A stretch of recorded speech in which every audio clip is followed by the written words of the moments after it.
Há muitos equívocos sobre a perspectiva bíblica do arrependimento. Às vezes, o arrependimento é simplesmente apresentado como remorso. Outros pensam que é reparação pelos pecados, enquanto alguns acreditam sinceramente que a penitência pode lidar com seus pecados. A palavra arrependimento ocorre tanto no Antigo Testamento quanto no Novo Testamento. No Antigo Testamento, dois verbos principais cobrem o assunto.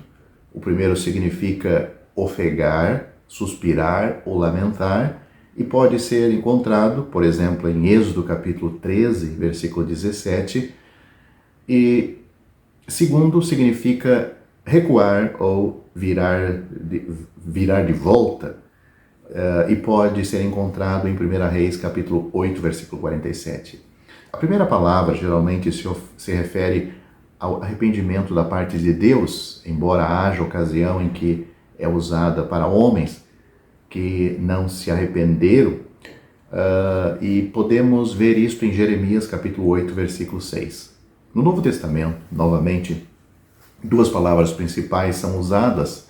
A primeira significa mudar a mente, e podemos vê-la em Mateus capítulo 3, versículo 8, e a outra palavra significa perceber depois. E encontramos também em Mateus capítulo 3, versículo 2. Em vista desses exemplos, o significado de arrependimento é mudar de pensamento ou reconsiderar. O verdadeiro arrependimento constitui numa mudança interior que se manifesta em uma vida transformada. E nós temos exemplos disto em 1 Tessalonicenses, capítulo 1, versículo 9. Lemos isto na prática, como eu já citei aí, 1 Tessalonicenses, capítulo 1, versículo 9 e 10, eu passo a citar agora, onde diz que dos ídolos, aqueles tessalonicenses, Paulo está dizendo que eles, quando foram salvos, ou seja, eles se arrependeram, dos ídolos vos convertestes a Deus para servir o Deus vivo e verdadeiro e esperar dos céus a seu Filho. Esperar dos céus o seu Filho. É uma mudança de atitude que leva uma mudança de ação. Arrependimento não é simplesmente remorso pelo pecado, embora isso possa estar incluído na palavra. Muitos lamentaram ou se arrependeram de seus pecados, mas nunca se arrependeram verdadeiramente deles. Vemos isto no caso de Judas. O arrependimento dessas pessoas é porque não deu certo o seu plano, mas não porque se arrependeram do ato em si.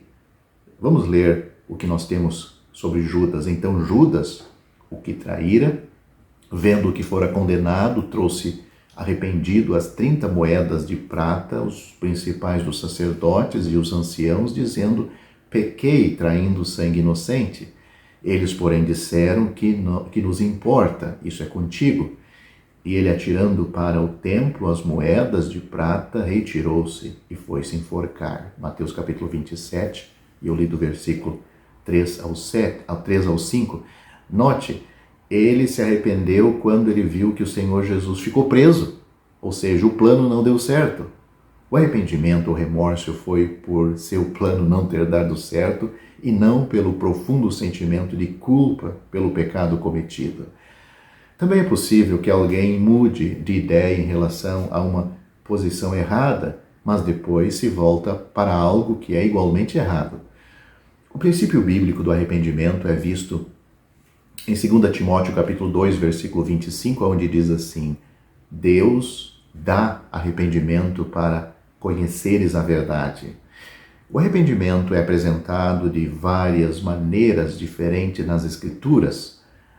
Há o arrependimento dos pecados, Marcos capítulo 2, versículo 17. O arrependimento nacional, Juízes capítulo 10, versículos 15 e 16. E o arrependimento das cidades, em Lucas capítulo 11, versículo 32. No livro de Apocalipse, capítulos 2 e 3, 5 das 7 igrejas são chamadas ao arrependimento. Isso também se aplica a crentes individuais que pecaram, 2 Coríntios capítulo 12, versículo 21. Também lemos sobre O arrependimento de Deus, em Êxodo capítulo 32, versículo 14, 1 Samuel capítulo 15, versículos 11 e 35, e há outras referências na Bíblia sobre Deus ter se arrependido. Nesses contextos, em relação a Deus se arrependendo, não quer dizer que ele estava errado em seu conceito ou na maneira de agir, mas indica uma mudança no curso de ação que o Senhor disse que seguiria, mas mudou de ideia, agindo tanto de uma ou da outra forma, ele estava correto. João Batista iniciou seu ministério pregando o arrependimento, Mateus capítulo 3, versículos 1 e 2. Quando o Senhor Jesus veio a Galiléia pregando, sua mensagem era arrependei-vos e crede no Evangelho. Marcos capítulo 1, versículos 14 e 15. No final do Evangelho de Lucas, os discípulos do Senhor foram comissionados a pregar entre todas as nações. O assunto de sua proclamação era arrependimento e remissão de pecados a serem anunciados em nome de Cristo. Lucas capítulo 24, versículo 47. Descobrimos que tanto Pedro quanto Paulo pregaram a mesma mensagem. Note, e disse-lhes Pedro, arrependei-vos e cada um de vós seja batizado em nome de Jesus Cristo para perdão dos pecados e recebereis o dom do Espírito Santo. Atos capítulo 2, versículo 38. E em Atos capítulo 17, versículo 30, Paulo disse aos seus ouvintes, mas Deus, não tendo em conta os tempos da ignorância, anuncia agora a todos os homens e em todo lugar que se arrependam. No final da vida de Pedro, ele ainda estava convencido da relevância desta mensagem. Ele disse, o Senhor não retarda a sua promessa, ainda que alguns a tenham por tardia, mas é longânimo para convosco, não querendo que ninguém se perca, senão que todos venham a arrepender-se. 2 Pedro capítulo 3, versículo 9. Paulo, em seu discurso aos anciãos ou presbíteros da igreja de Éfeso, a última igreja mencionada no livro de Atos, descreve muito claramente que ele pregou testificando tanto a judeus como a gregos o arrependimento para com Deus e a fé em nosso Senhor Jesus Cristo. Atos capítulo 20, versículo 21. No livro que trata da doutrina do Evangelho, Paulo novamente menciona o arrependimento, dizendo nos seguintes termos, ou desprezas as riquezas de sua bondade, ou desprezas as riquezas da bondade de Deus e longanimidade, não sabendo que a bondade de Deus te leva ao arrependimento? Romanos capítulo 2, versículo 4, é o livro que apresenta o Evangelho de Deus. Isso demonstra que o arrependimento teve um papel central no ensino e na prática apostólica. A comissão do Cristo ressuscitado, mencionado em Lucas capítulo 24, versículo 47, que já citei neste vídeo, nunca foi rescindida. Isso significa que seu conteúdo deve ser claramente enfatizado em nossas pregações. A pergunta foi feita: o arrependimento é necessário para a salvação? Observamos que nas Escrituras o arrependimento é frequentemente ligado à fé. Arrependimento e fé são dois aspectos da mesma experiência. Um denota um acordo com Deus e abandono do pecado, o arrependimento. O outro, um retorno a Deus pela fé. O arrependimento considera que tudo nele, naquele pecador, está errado. Não é uma parte somente que está estragada, mas tudo nele está errado. O melhor que ele pode fazer para Deus está estragado, está manchado pelo pecado. Portanto, ele necessita do arrependimento geral e a fé no Senhor Jesus Cristo para a sua salvação. Isto é o que os tessalonicenses experimentaram. Como vos converteste dos ídolos, ou seja, temos aí o arrependimento. Como vos convertestes dos ídolos a Deus, para servir ao Deus vivo e verdadeiro, vemos aí a fé, e esperar do céu a seu Filho. 1 Tessalonicenses, capítulo 1, versículo 9. Há ocasiões nas Escrituras em que apenas a fé é mencionada. No assunto da salvação, um exemplo disso é a resposta de Paulo e Silas ao carcereiro em Atos capítulo 16, versículo 31. Quando o carcereiro perguntou o que devo fazer para ser salvo, a resposta de ambos foi: crê no Senhor Jesus Cristo e serás salvo. Por que o arrependimento não foi mencionado nesta ocasião?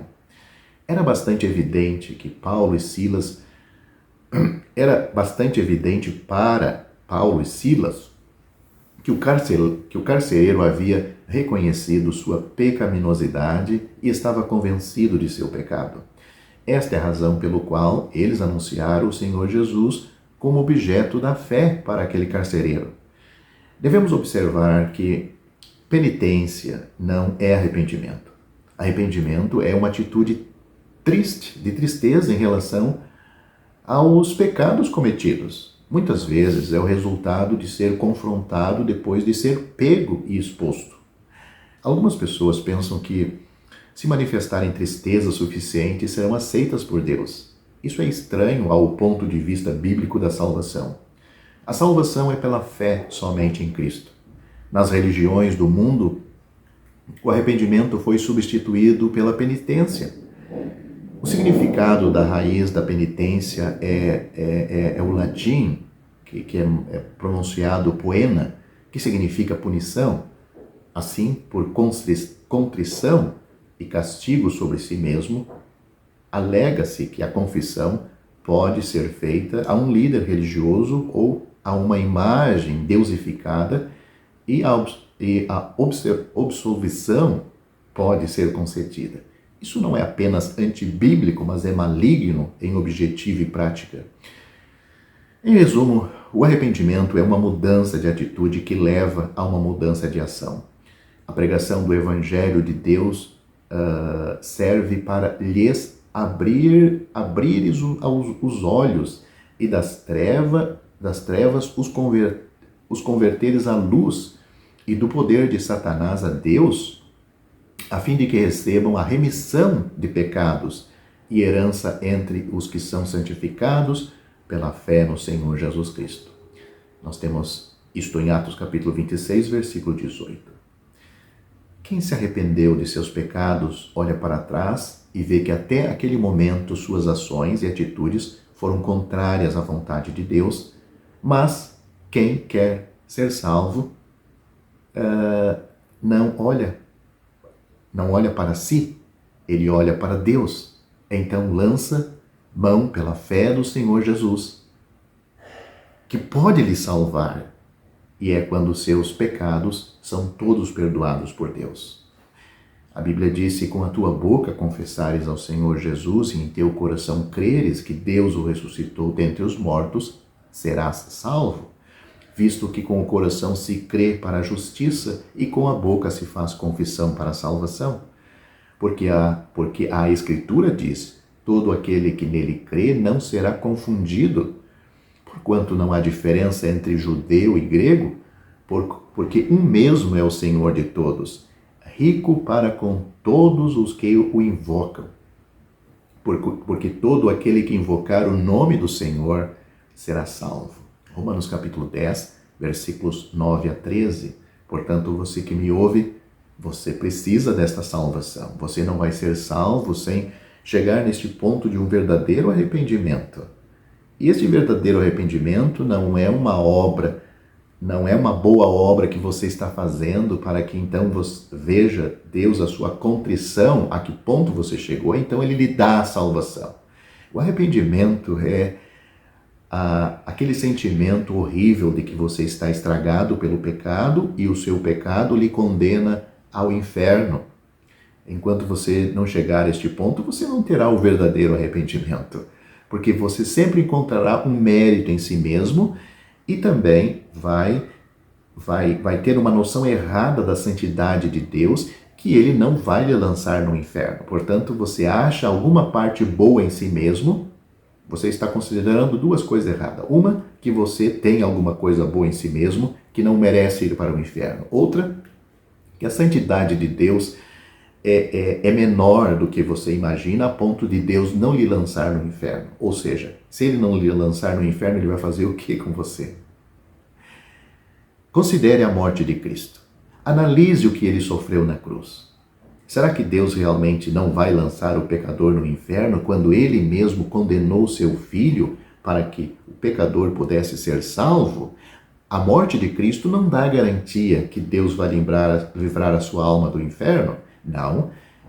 A Bíblia diz que pela graça sois salvos por meio da fé. Portanto, nós temos duas verdades aí. Uma, que a salvação é de graça porque o preço foi pago. Mas ela também é recebida pela fé. Ou seja, o remédio está aí. Você tem que tomar. E esse tomar é quando você a recebe pela fé do Senhor Jesus. Pela graça sois salvos por meio da fé. Isto não vem de vós, é dom de Deus. Não vem das obras, para que ninguém se glorie. Será que você vai partir desta vida uma pessoa salva? Quando? Não se esqueça, amanhã isto pode ser muito tarde.